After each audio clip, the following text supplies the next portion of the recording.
In chapter 4, if learning chapter 4 of Tanya doesn't totally change your life, um, well, you have to learn it more.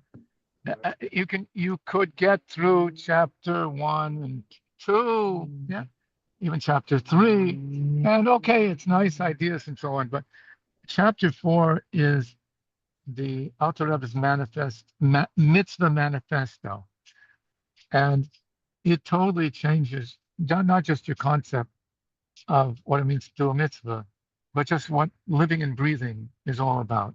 Totally shifts everything. And and when you get it, you just have to melt, to melt. So, so let me explain it. Okay, I'll tell you a story to explain. This is wisdom from the South, something I could only have heard of Georgia. So this superintendent of the building comes in late and he's complaining. He says, you know, the traffic, everybody's trying to get to work. Everybody's trying to get to work. And them city buses, they ain't moving. Did I tell you this one before? Them city buses, they ain't moving. You got it. Everybody's in a rush. Them city buses. And not only that, he says, so the taxis, they ain't moving. And them guys in the pickup trucks, you know, they ain't moving. Everybody's busy. Everybody's trying to get. Why is they not moving? He says, why? Because everybody's trying to get to work and they is there already. Okay, I'll tell it again from the beginning. I obviously didn't tell. They is there already, right? Okay. So there's two ways of looking at anything that you do. You can look at something that you do as a means to get somewhere, but you're not there yet. You're always trying to get to somewhere, but you're never there. How's it go? Wherever I go, you know, there's the one wherever I go, there I am. But usually it's wherever I go, I'm not there yet. So you're never there. So we look at mitzvahs that way, that the mitzvahs are a way of getting somewhere. You're not there and you need to get there. And so the mitzvahs are a means of getting you there, but you end up still having another mitzvah you have to do then, and then another mitzvah. And you're constantly trying to get there, but you're not there. And sometime in the future, you're going to be there. That's one way of looking at a mitzvah. And that's how often the mitzvahs are presented, that given these mitzvahs, so we can go to Olam Haba, we can get in Gan Eden, Olam Haba, so that we can achieve something or achieve spirituality, or them even made in order to refine us, even to refine us, to getting more and more refined. But I'm not refined enough. I have to do more mitzvahs, get more. I'm getting somewhere. But in Parak Dalet, in chapter 4 of Tanya, it's none of that. It's when you are doing the mitzvah, you are there already. And you couldn't get any higher. The only thing is you may not be feeling it. Okay, so you want to feel it more, you want to experience more. Okay, that you'll get, but you'll get that when you get to Gan Eden, when you get to Olam Haba. I mean, at a certain point, you'll get that, you'll feel that the mitzvah itself. But you know what? Feeling it is not as great as being it. And there's nothing higher than being it. The feeling it may take you out of that. It's a problem. Okay. In order to get the full punch of chapter 4, you can't just go straight into it. You're going to have to build it up piece by piece. You know, in other words, I could just tell you the whole story and that's it. That's nice. It won't give you the punch. But if you take each brick and put it on top of another brick, and you build the whole thing, and you got all the pieces straight, and you've got a lot of clarity on it, then, now I see, now I get it, right? Big difference, big difference. It's the difference between, um, it's the difference between somebody coming and telling you about their trip to Disneyland, or you just walking through Disneyland, or going on every single ride in Disneyland. You know, really do the thing. So we want to take it piece by piece over here. So of course you got the PDF in front of you. Go straight to, okay, what are we going to do? In the glossary, you'll notice in this chapter, we're going to define clothing, clothes. This is the thing you have to get straight in Tanya. There's two very new concepts here in this chapter. One is machshava, and the other one is clothes. Both of these are going to appear throughout Tanya many times, and they have machshava is a concept that I don't think really exists in the English language. And clothing is like all throughout Tanya. It's like the signature metaphor, like I write here, of Rabbi Freeman. So I want to talk about clothing first, before we get to machshava, because it gets translated as garments, or they use this word in enclothement. I don't know where that word came from, but it doesn't have its real meaning. But here's what clothing means. Generally, you have a book of ethics telling you how to live. What generally in such a book, one of the most common words is going to be behavior. Like, what sort of behaviors should you have? What sort of behaviors should you not have? What are good, healthy behaviors? What are unhealthy behaviors? That's how a book's going to generally tell you. You're going to talk about what sort of attitudes you should have. We call those midot. You have midot tovot. These are proper attitudes, okay? And you talk about what sort of behaviors you should have. That would generally be a book on ethics, okay? If you want to write a book on best-selling book on ethics, those are the two big terms. Now, if you do a word search in Tanya for the word behavior, 0. It doesn't turn up once. Instead, your activities that you do, the language, the way you speak, and the thoughts that you think, rather than being called behavior, they're called clothing. Why is that? Why does he seem to be purposely avoiding the word behavior? In Hebrew, that's hanhaga, and instead using clothing. What a strange word to describe my behaviors, clothing. When I'm doing something, that's not clothing, it's an action, it's a verb. Clothing is an object. An activity is an activity. It's a thing I'm doing, it's a verb, a doing, right? Are words language that's your clothing? Thoughts are clothing? In what way are those clothing? So the simple way of thinking about it, well, if you think in Yiddish, it's easy. Because in Yiddish, when we say you get dressed, we say that you put on, you get into, that you're angetan in them. You're dressed up in something as you're putting it on. That's how you say it. I guess in English, in the colloquial, you sometimes say that. What are you into right now? You're getting into this. You're being this. So you could also say then, when you get into something, that you're investing yourself in it. So what the author of Tanya wants to tell you here, the author of is telling you that don't think that you just did something. Don't think you just spoke something. Don't think you just thought something. No. You just invested in yourself into something. What are you into? Not what are you doing right now? What are you into right now?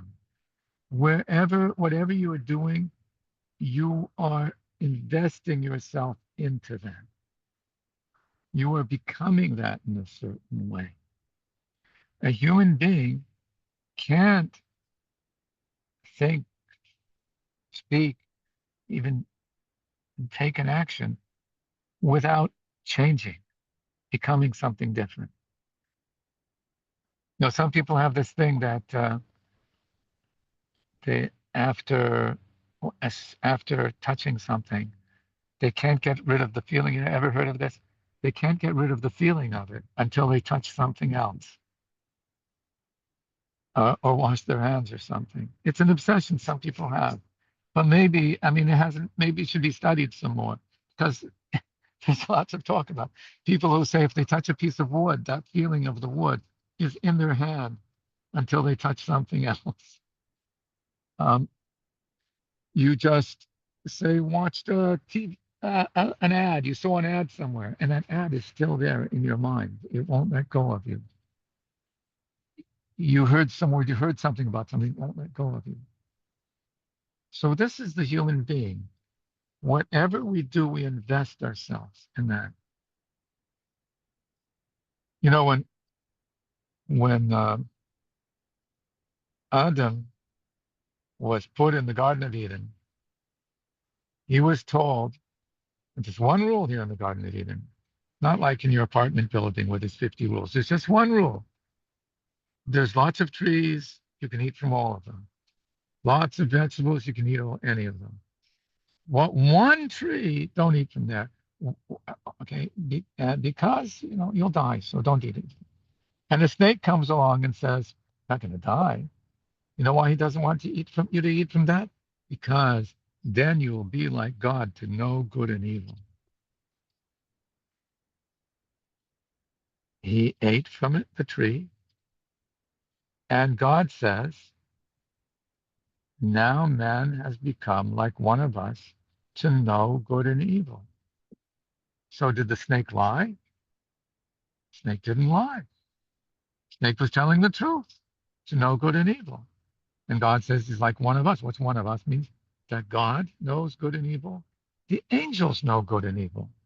But when man was created, he could know, but he couldn't know good and evil. Hey, what's up with that? No fair. The angels are allowed to know good and evil, and Adam is not allowed. And it's terrible. And once he knows it, he's got to be chased out of the garden because he knows good and evil now, and he's going to mess things up. He's going to eat from the tree of life, and then he's going to live forever, and he's going to know good and evil forever. What's wrong? The angels already do it. No fair. So what's the difference? The difference is when an angel knows good and evil, it knows it's a thing. There is such a thing. When a human being knows good and evil, all of good and evil gets messed up. Because when he knows good, he's good. When he knows evil, he's evil. Where you are, you're there 100%. This is a famous saying of the Baal Shem Tov, that wherever a person's thoughts are, there he is, all of them. So by saying it's by substituting clothing for behavior, you've already got this huge message that you're there in whatever it is you're doing. You can't just say, well, I said it. You were there inside those words. You were there in that activity. Where is it that you want to be? So that's one thing about clothing, is this investment thing. Um, another thing about clothing is though exactly the opposite of them. That they're dispensable. Clothing is not like your clothing is not like your skin. Your skin is not dispensable. You don't say, well, I'm going to change my skin today.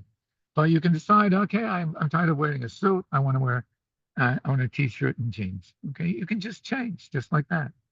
And you could even decide, get this, that today I'm going to the bank. I'm going to ask for a loan. I'm going to put on my suit and tie. Right? It's good advice. Where anytime you want to get somebody to treat you with respect, dress up really good. Right? And unless you're in Beverly Hills, where everything is exactly the opposite. The schleppers wear suits and ties in Beverly Hills, and the rich people go around with Torah blue jeans. That's how you can tell.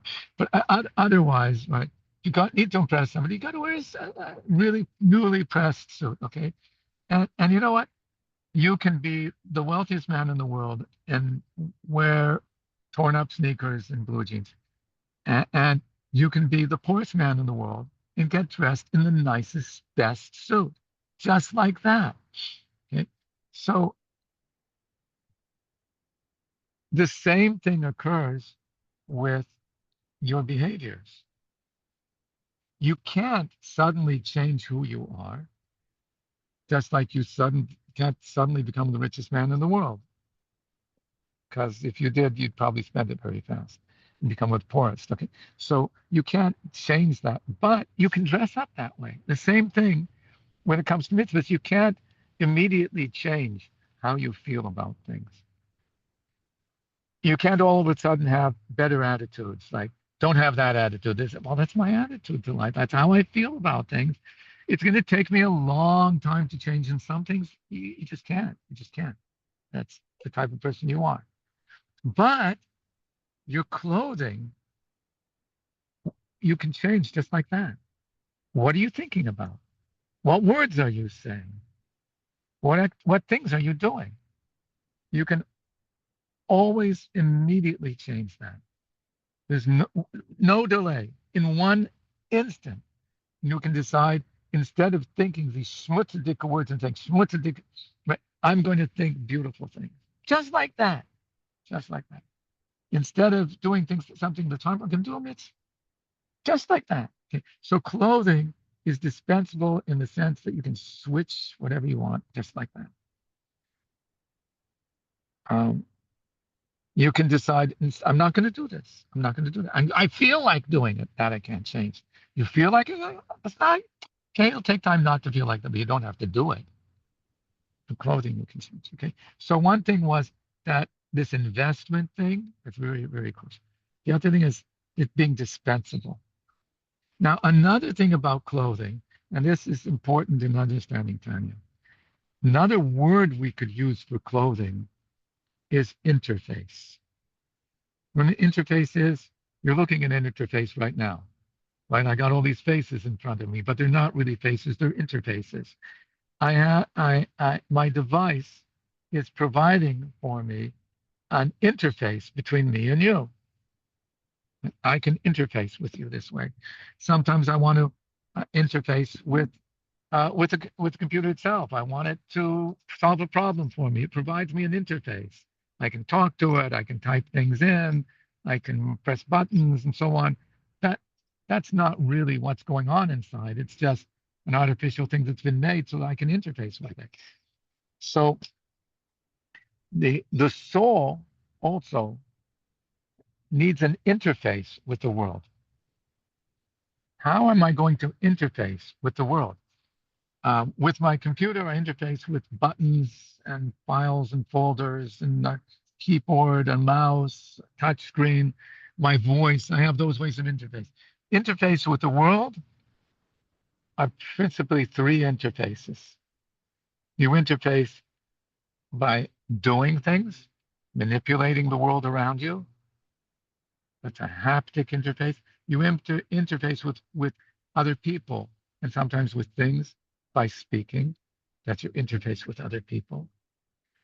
And you interface with yourself through conscious thoughts.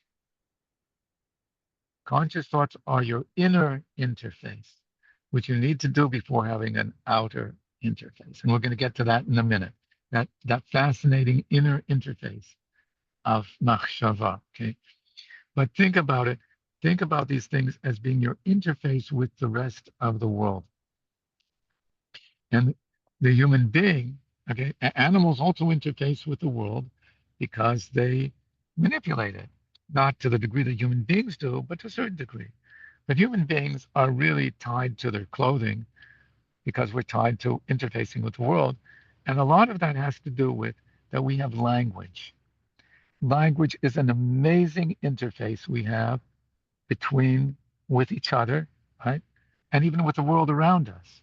Because once we have language, we can label everything. That's a tree, and that's a flower, and that's a floor.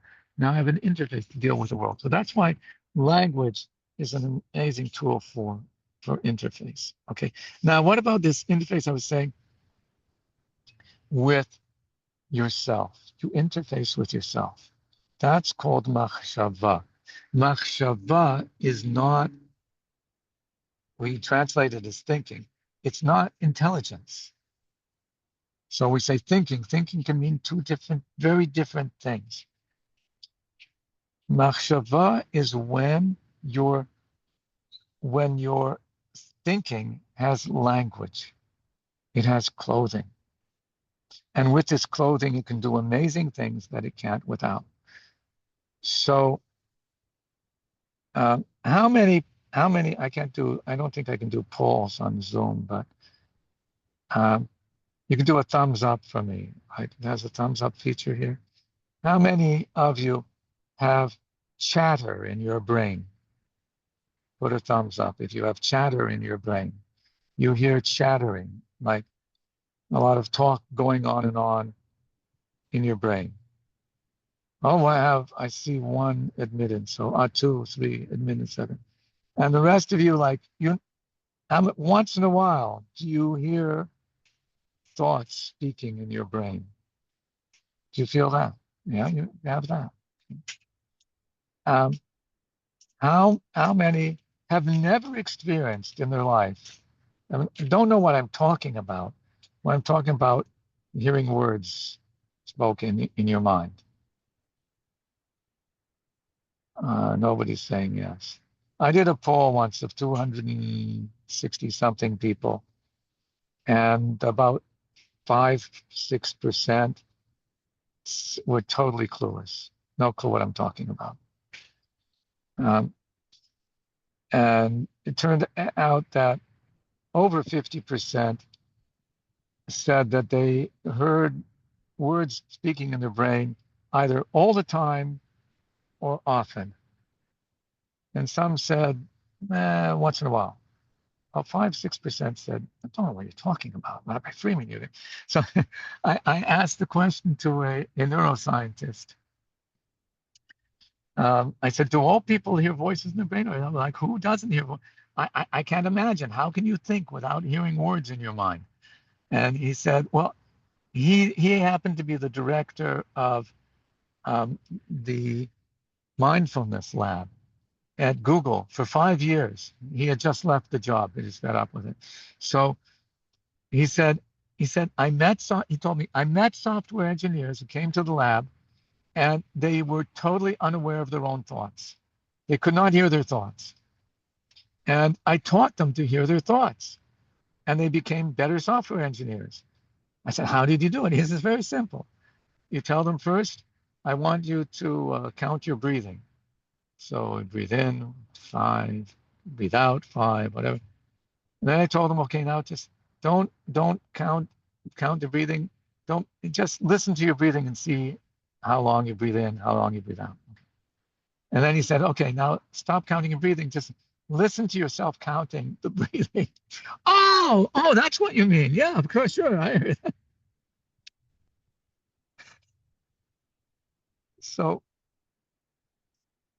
So he claims that really everybody who speaks integrates language into their mind. That's how Vygotsky describes it, that you first start speaking, and then eventually the speaking gets assimilated within you, and you're speaking to yourself.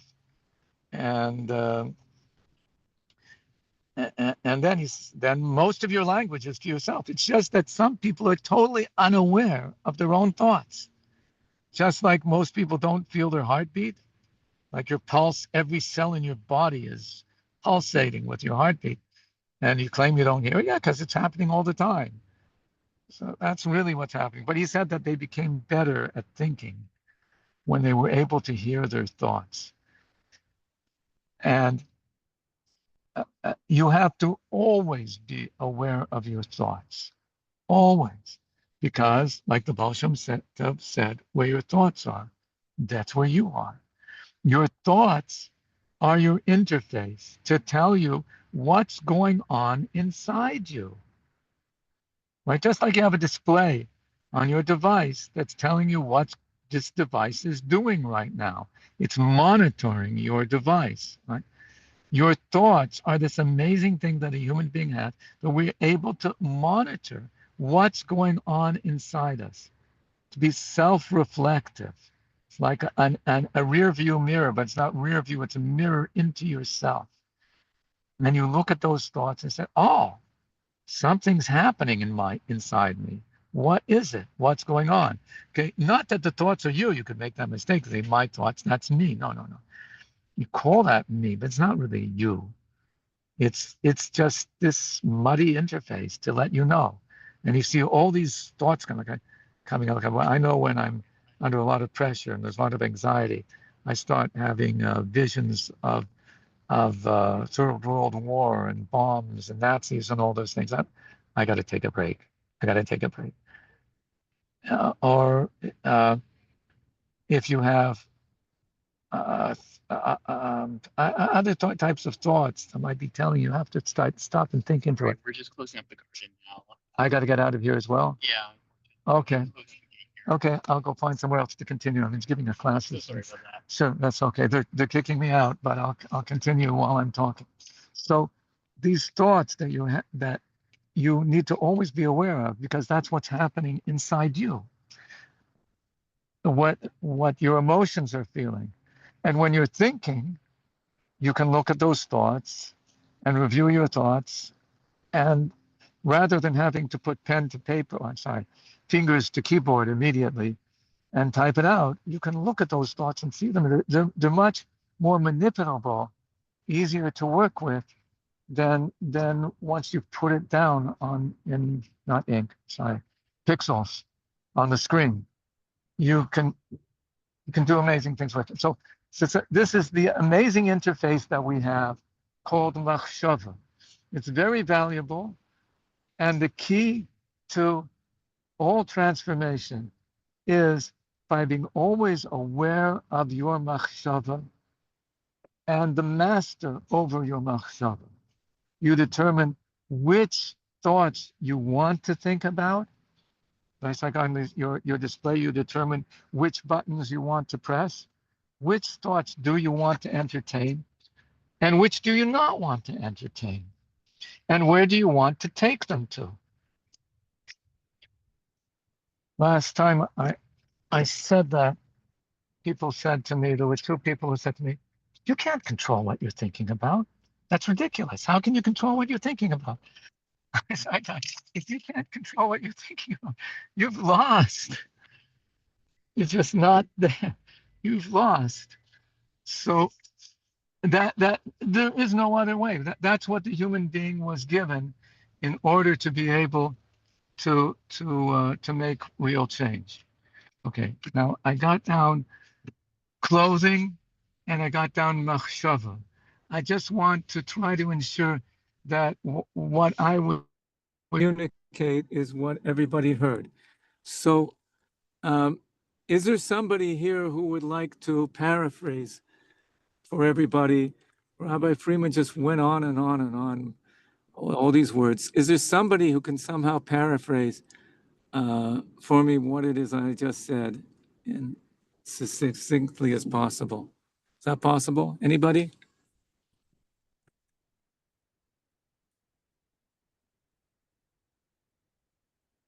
If there's no volunteers, I'll just assign somebody, and you're really, really not going to appreciate that. Jose, how about you? Or Sean? I could do it. So Sean? yeah, Yeah, so I think you were saying that, like clothes, you could put clothes on and off. So like we all have different souls and whatnot, and those things we can't easily change. But you have thought, speech, and action, which are things that we could change at any time. And then we went very deep into thought. So I've heard of thought, speech, and action before, but specifically we have machshava, which is verbal thought. So it's an inner dialogue, and I guess that's the genesis of the speech and the action, which I think we're building up to later. But most people tend to have this inner dialogue, and I think that's really the baseline for later our speech and later our actions.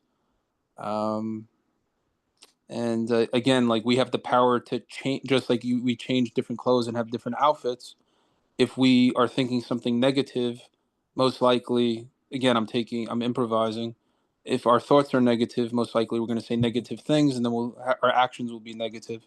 So we have the power to have an internal positive dialogue, and probably have say positive things, and most likely have positive actions. So there's certain things we can't change in this world, but we do have the power to have positive verbal thoughts, and that could lead to a positive net effect. Right. So I didn't talk about where it could lead to.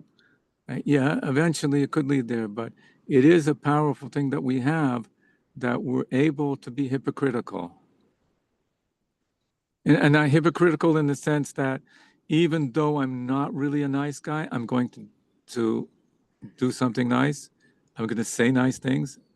And it starts off with, I'm going to think nice things, even though I'm not a nice guy.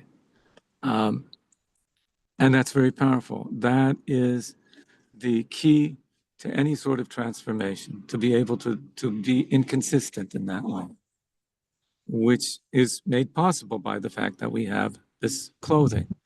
We're not just intelligence and emotions. We have clothing on top of that intelligence and emotions, which is our thought, speech, and action. So I'm going to use the word thought for machshava, but it's not thought. Like I said, it's intelligence. By the way, I think this explains to us also what's happening today with AI. There's large language models, and they keep on telling us that this is artificial intelligence. No, it's not intelligence. It's machshava. Machshava, it's thought. It's the clothing of intelligence. But just like your body is not clothing, this is not intelligence. Or it's just language itself is able to do amazing things. Language is an extension, an interface of intelligence. So anyways, a lot of things in our modern world could be well understood by making this distinction that's made in the Talmud and elsewhere between machshava and seichel, intellect. Okay. The next thing is to get started here. And it's probably going to take 3 classes, if not 4, to get through chapter 4. But let's start where it starts, chapter 4, the soul's clothing, right? Page 79. If you've got the PDF, which I hope you do. So it says like this: in addition to her 10 faculties, I called them 10 modalities, right? That was the Chachma, Bina, Dat, Chesed, Gvur, Tiferet, and so on. Which we spoke about in chapter 3 and how they relate to each other. Every divine soul has 3 clothes. Not 3 layers of clothes, but 3 clothes.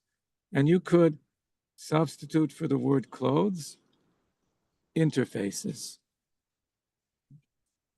The powers of verbal thought, it's translating machshava as verbal thought, speech, and action, by which she engages in the 613 mitzvahs of the Torah.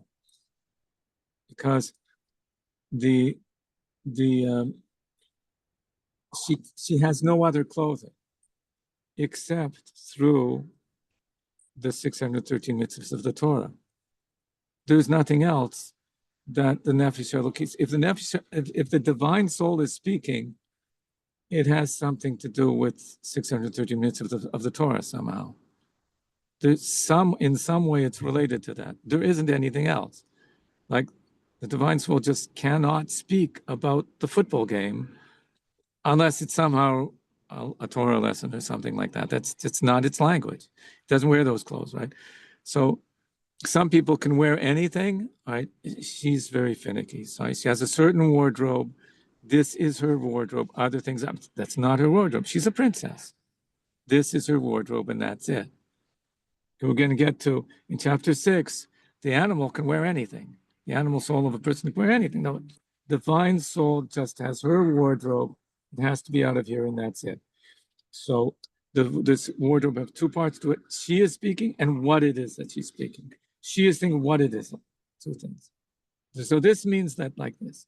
When you fulfill all the mitzvahs that require action, you engage your speech in Torah study, which is a discussion of all 613 mitzvahs and their application, and you engage your verbal thought, your machshava, in whatever you were able to grasp in the form realms of Torah's orchard, simplest level, allusions, hidden meanings, secrets, what's called pardes of Torah, then, as a whole, the 613 limbs of your soul are invested. I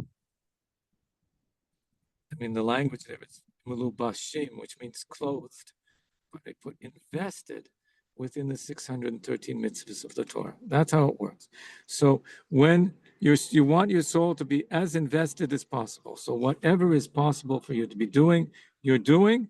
You're totally invested within Torah at that point. You're dressed up. Your wardrobe of your divine soul is now the Torah. And it says more specifically, you learn Torah. You engage your mind in the pursuit of grasping as much of the four levels of its orchard as your intelligence and the origin of your soul. But what's this orchard of the Torah? The orchard. So remember above we said about that there's the Torah, four realms of the Torah's orchard, simplest level, allusions, hidden meanings, and secrets. That makes an orchard of the Torah because the simplest meaning is called pshat, and the allusions are called remez. It means allusion, remez. The hidden meanings are durush, and the secret is called sod. So you put that together, and pei, resh, dalet, samach is pardes, which means a paradise, which means a pardes is an orchard. So that's the orchard of the Torah. So you engage your mind in whatever your mind can be engaged in, as much as it can, which he's basically saying that if all your thinking is just simple stuff where your mind is capable of thinking much, much deeper, I'm sorry, you're not totally invested over here. Your mind has to be as invested as possible. Go full investment, full, we would say, total immersion. As much as the four levels of orchards as your intelligence and the origin of your soul above permit, as much as you can get into that. So then what's happening then? Your soul's faculties of chokhmah, bina, and dat are now invested in your act of consciously understanding the Torah. That's machshava, consciousness, right? You're only conscious when it comes to machshava, so consciously understanding the Torah. Because that's, first of all, you fulfill mitzvahs. They require that you engage in certain activities. So then your soul's emotions, fear, love, and their branches and offshoots are now invested in those activities. And you learn Torah by speaking it out loud, a mitzvah that's equal to all the other mitzvahs combined. Those emotions of your soul are now invested in the act of speaking Torah. What happened?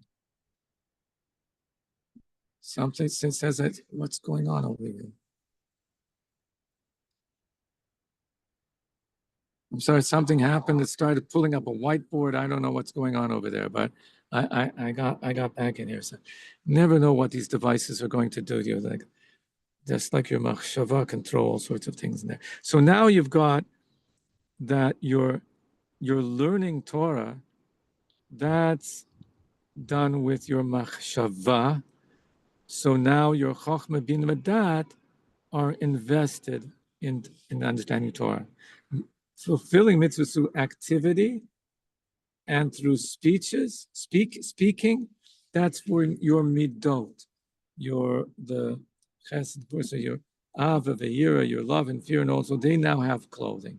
So you have clothing for your intellect and clothing for your midot. And we have a nice picture on page 83 to illustrate the whole thing. And we went back and forth with the artist, and this is what he finally came up with. It's really abstract. You see that the diagram where the soul and her clothes.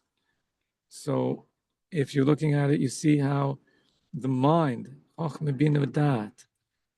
that's clothed, invested within machshava, verbal thought, whereas the emotions are clothed within dibur, within speech, and within maaseh, within action. This really should be activities, not action. Okay, so those are the clothing. What's invested in the clothing? Your mind and heart. Can the divine soul go straight to activities and speech without going through emotions? From here, it sounds like no. It has to come down to emotions to get to speech and actions. In other words, the divine soul just say, well, I'm just going to do the mitzvah. It got done. Say it, did it. It's not invested in it. It's just something that happened. Is that a real mitzvah? Oh, we got an issue over here. It's clothing, but what is there anything inside the clothing? That's a question. You see what the problem is? Person could do the mitzvah, it's just doing it, but there's no emotion inside it. It means you've got clothing on a mannequin, basically. You've got your clothing, but you're not inside the clothing. The mitzvah got done, but you were not inside it. So did the mitzvah get done? Yeah, the mitzvah got done. Do you have to do it again? No, you don't have to do it again. So what's the problem? The problem is you weren't there when the mitzvah got done. What do you mean I wasn't there? I did the mitzvah. Yes, you did the mitzvah, but you weren't inside it. That's the problem. That's the next thing on page 84.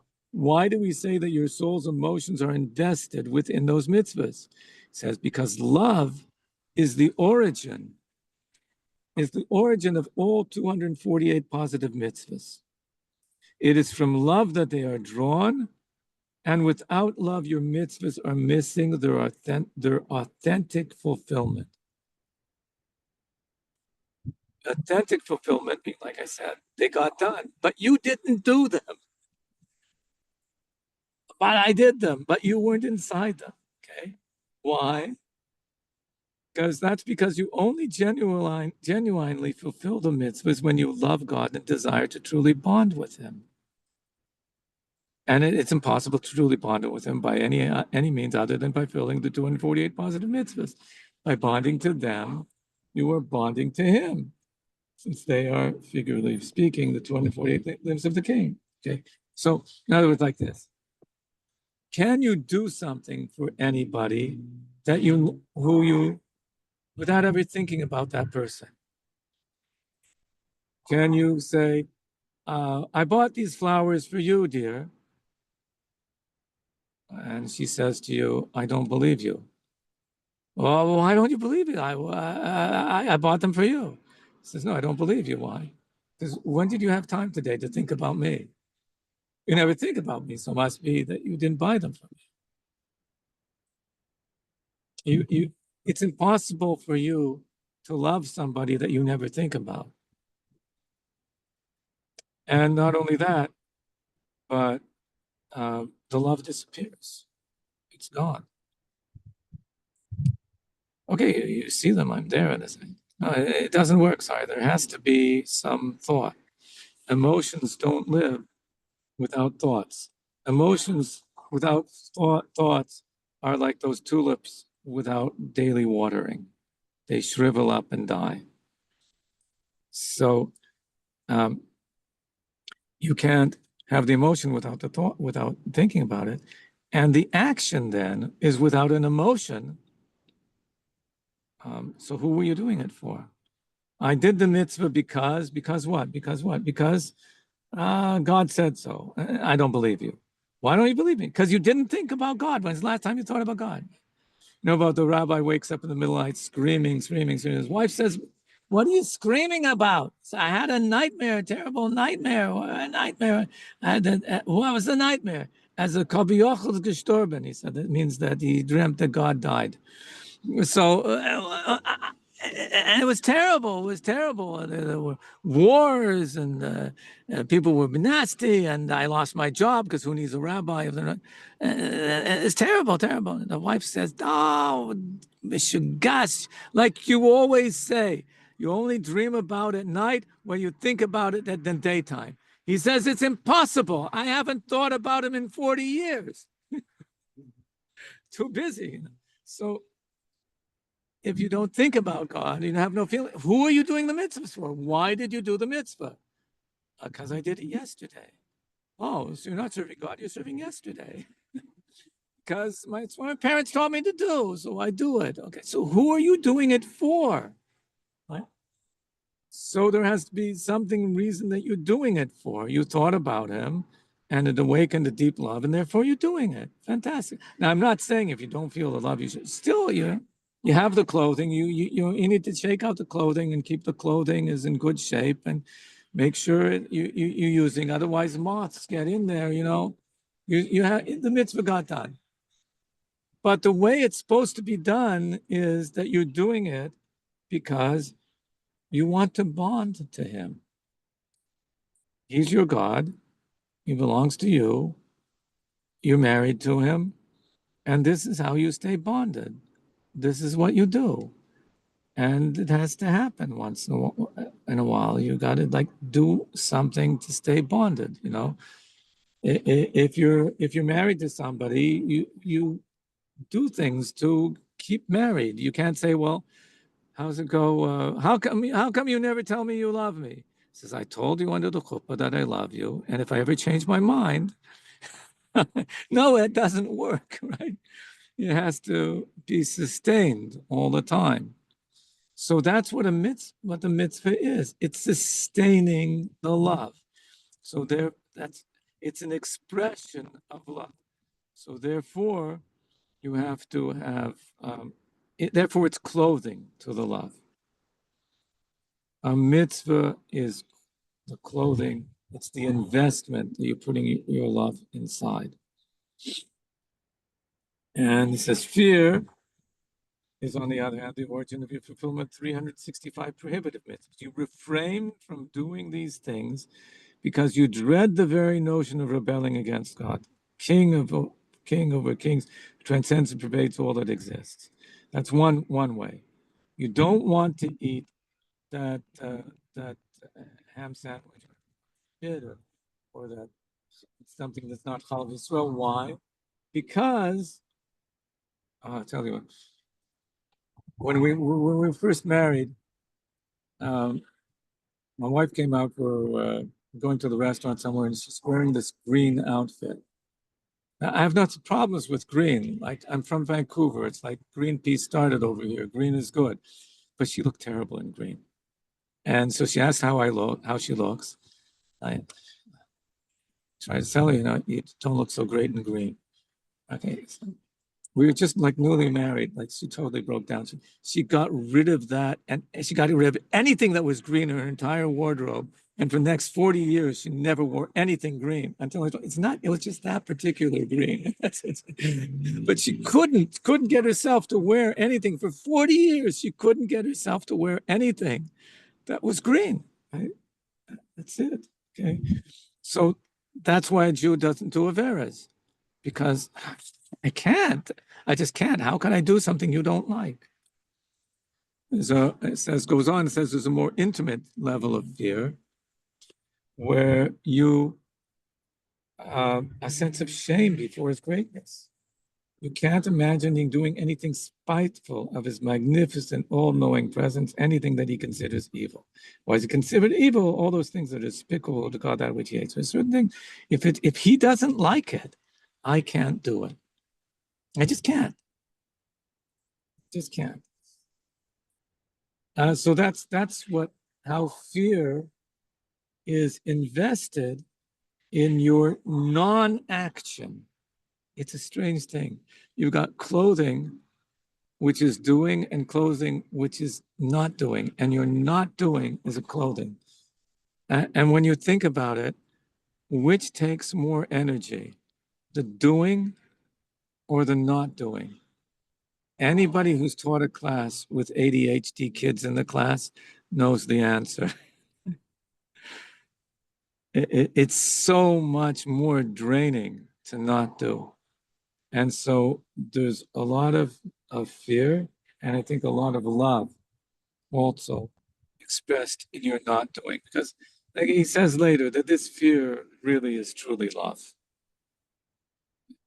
What's this fear?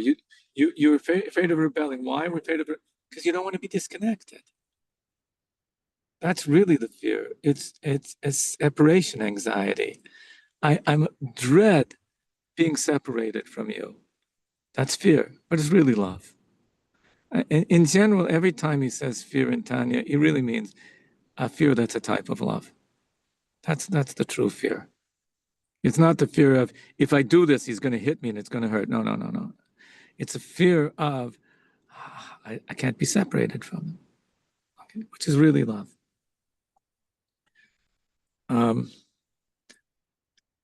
So the clothing of fear and love are the activity of mitzvahs and the words of Torah that you speak. We said back there that there's mitzvahs of the mitzvahs of speech. And he's saying Torah is a mitzvah of speech. Really, there are many mitzvahs of speech. All sorts of them. List some of them here. You say Shema every day, morning and night. That's a mitzvah. You do it with speech. You say Kiddush on Friday night. It's a mitzvah. Vigata levincha, telling the night of Pesach was a mitzvah to speak, to tell the story of the Exodus. Speaking. Zachor is remembering what Amalek did, speaking. Benching, saying Birkat Hamazon, it's mitzvah speaking. And davening is a mitzvah. Davening is a mitzvah of the heart, but you're supposed to do with words. But he picks on the mitzvah of speaking words of Torah, because that's a mitzvah that's all the time, constant. Whenever you can, you should be speaking words of Torah. Listening to somebody else speaking words of Torah is the equivalent of speaking words of Torah yourself. It's the same thing, but that's the mitzvah. If somebody is learning Torah and not speaking it out loud, oh, there's a problem over there. The only time is when you need, in order to think, you have to stop in order to think. And so you're not speaking out loud. Okay, that's necessary. But generally, the mitzvah of Torah is to say the words out loud. And when you say the words out loud, you say it with ava, with the love, the emotions of your soul invested within those words.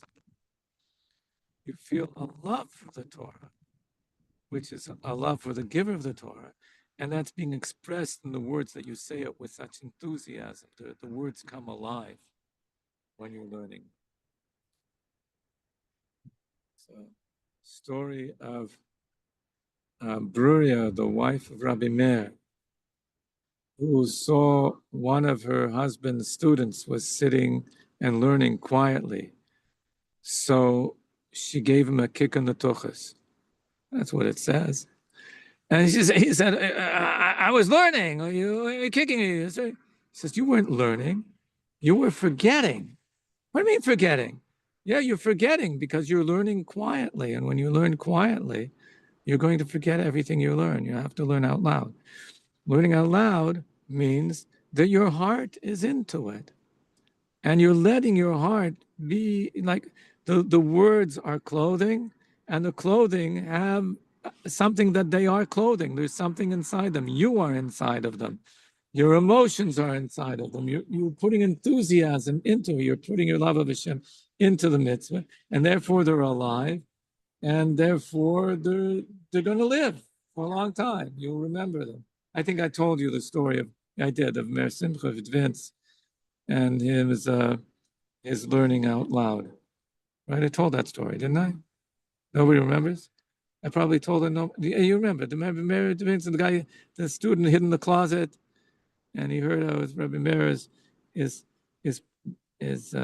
couldn't understand something, so he's davening that he's praying to God that he should have love of God, so that he could understand Torah.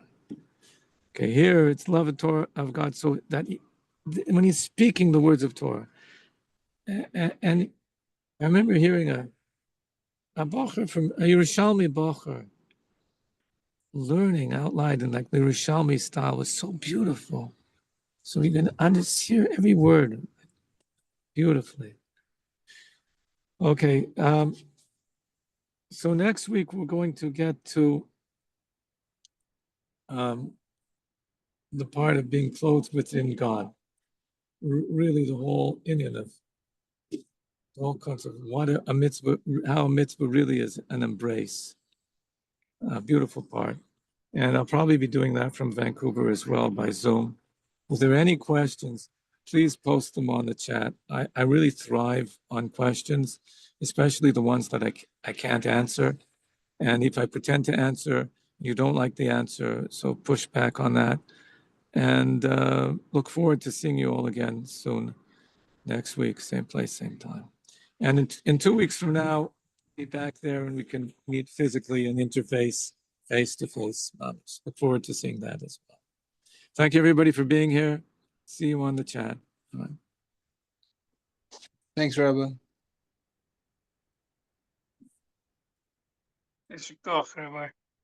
Thank you.